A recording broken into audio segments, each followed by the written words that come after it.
Take a look. This is the San Sebastian River. It has come over the train tracks here.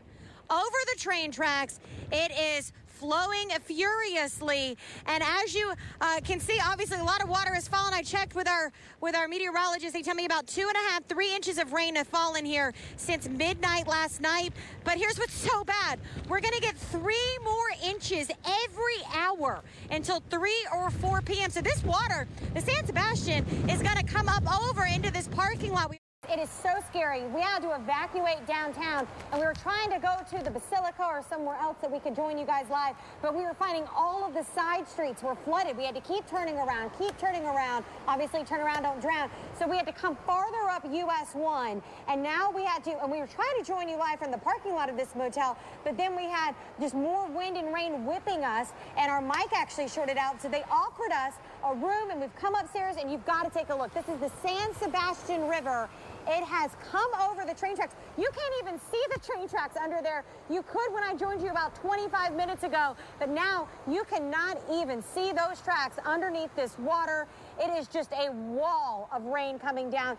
We're taking a look down. You can see some of the eagles still out. We're seeing debris, this yellow thing out here. No one seems to know exactly what that is. We're not sure where that came from.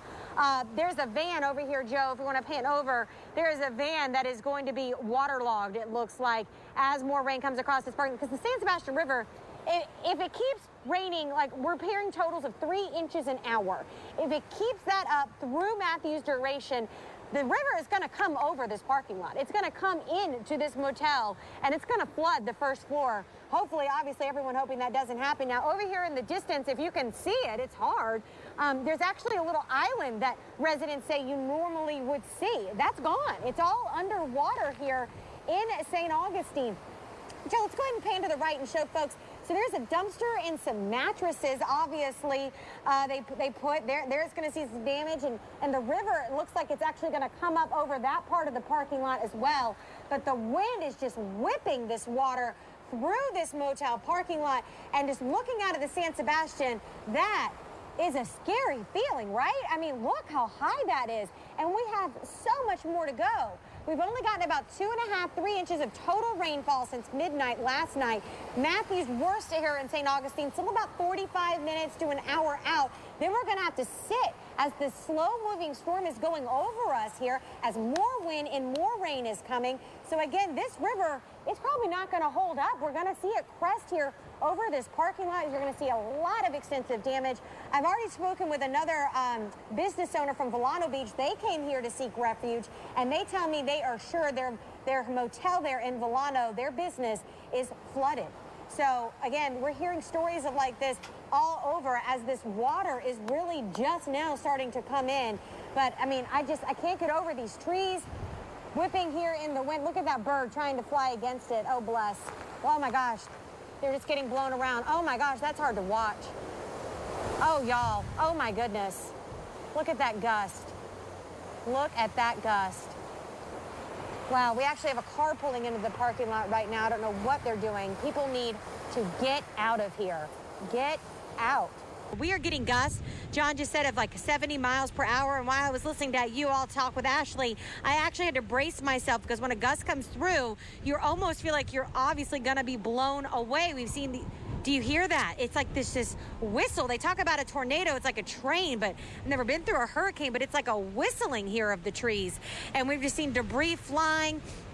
It's already starting to, pond here on the in the parking lot. Maybe this will give you an idea of how hard the wind is coming through. But we've seen people out on the road in this, and it just boggles the mind. Here you go. Here's the gust we're talking about. Yep. Right here.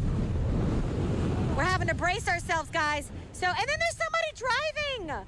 Like, it just kills me, because this is so dangerous. So we were going to go back to the US 1 San Marco area where we were live earlier, where the San Sebastian River had already flooded out the train tracks, and we're about to flood out a hotel there, but now we can't even drive, and this is so bad. So yeah, I just, if this is inland, and this is what Matthew was bringing to us in non-evacuation zones, my mind is just, and my heart goes out to the people of our beaches communities. We're at State Road 16 at Masters. The whole thing is flooded out.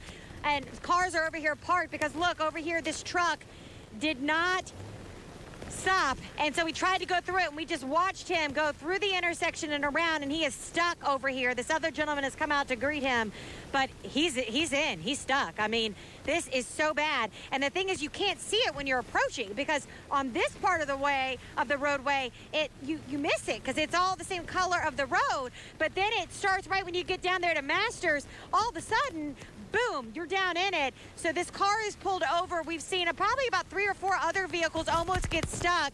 So I can't even estimate how deep that water is. I mean, it's probably at least a foot, if not more. And this is, yeah, right. I mean, this sign has been blown out over here to the left at State Road 16 and Masters. We see flooding over here off the side of the road.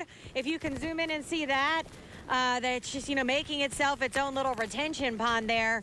I can't even say how far we are from downtown St. Augustine. My photographer, Joe, might have a better idea than me, but I don't have an exact 2 miles. Wow. Okay. So we're 2 miles from downtown St. Augustine. We were trying to go back to see how far we could get to bring everyone at home an update. Guys, 2 miles from downtown. And look at that. We got caught in that. We are watching folks get caught in that. Oh my gosh, Joe, take a look. That truck is pulling around. He's trying to move, guys. Look at this. Oh my goodness. What is he doing? Tom and Mary, this is so hard to watch. Hopefully he's going to make it out of there. But this is why people do not need to be out driving right now. I mean, this scared me. When we came up on it, we didn't see it. We just didn't see it, and it just flooded so quick. But as you can see, we've got emergency personnel here doing exactly what they're supposed to be doing, making sure that people stay safe, making sure the structures are sound. Looks like he's checking it out right now, trying to see exactly what happened here in this porch area.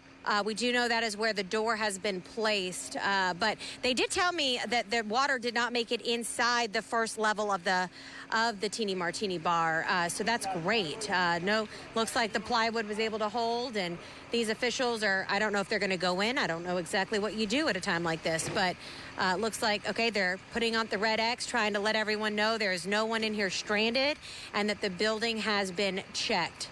So giving the date, look, they're putting up the date, 10/7. Possibly, let's see what they're going to write next.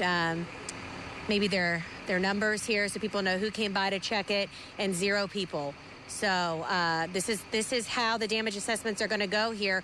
This is a really good example to show folks at home, because so many people are asking us what is happening to their homes here on the coast, wanting us to give them more information. And as you can see, these professionals are being very thorough, and they're going building by building, and they are taking their time, and they've got to make sure no one is inside. So this is going to take quite a bit of time. So this is why this is going to be such a long process here, as let's see, there's 1, 2, 3, 4, 5, 6, 7 of them or so load up here and head on to somewhere else. But yeah, so now this building has been officially tagged as 0 people inside needing help.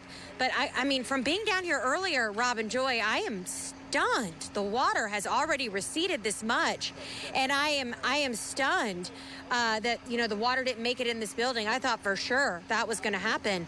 So there are bits of good news in this storm, certainly so, and people like Mr. Shaw that wrote it out are so fortunate, and that these buildings are not more damaged. It's incredible. We really got lucky that storm stayed just that much further out to sea, and our nation's oldest city is going to be okay. You actually took your bike across the bridge because we weren't able to get over because it was so flooded, but you live on Anastasia Island, and you were able to go check out your home. Tell everyone, how is it? It's bad. It had about 3.5 foot of water through the whole house. So I actually went in just to open the doors to let the water out, and let the back doors open so it can dry out as quick as possible. So when you opened the door, you said you were just hit with a wall of water? Yes, the water just came flooding out of the house. Now, were you heartbroken at that point, or were you expecting it? I was expecting it, yeah. I mean, I was wading through 3 foot of water to get there, so I knew there was a lot of water when I got up the driveway, Mm-hmm. So yeah, it was pretty bad. All the furniture's just been washed all through the house. The big fridge freezer's been tipped on the side and smashed through in the kitchen, so there's a lot of damage in there. I'm so sorry to hear that. It's okay, life happens.